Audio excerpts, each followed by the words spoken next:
One day after feeling like enough was enough, I remembered something from 2009 when I was working as a relationship banker at the bank. There was a Smoothie Cafe across the street where I would go on my lunch break. And the guy who owned it looked no older than late 20s. And he would occasionally be in there working, but most of the time he had a manager running it. Because what I found out was he had a full-time job working in government contracting, which growing up in Northern Virginia, either people work in the military, the government, or government contracting primarily. And so I would daydream and think, wow, how cool would that be? Like that became another picture of success for me, another image in my mind.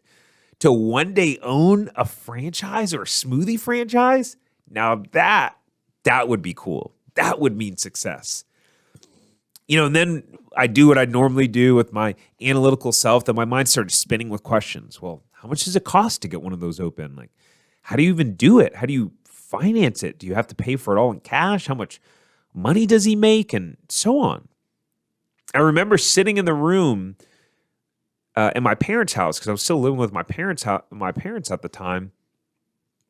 And on my days off and evenings after getting off from work, I would look on the internet at all the different franchises out there. And wow, there were a lot of options. But I just felt like I could do that. And then reality kicked in. Well, I literally had $2,500 total to my name, $2,500. That's all I had saved. And all these places had $100,000, $200,000, $300,000 net worth requirements. So I just gave up, as I typically did at that point in my life when an obstacle came up that I didn't know how to figure out. And a lesson I later learned was that with a firm vision and commitment, it's not about the resources. It's really about how resourceful you are. You see, what I didn't know at the time is, I'm sure with my skill sets in finance and banking and learning what I did about sales at that time, I could have raised some money from family and friends as investors and figured out a way to make it happen. At the time, I didn't have enough vision, courage, or discipline to make that happen, even if I would have thought about that idea. But the seed had already been planted in my mind.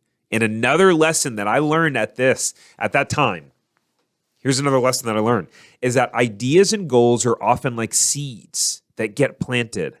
Now, some grow quicker than others, but it can sometimes take months or years for that seed to actually get fertilized in your mind.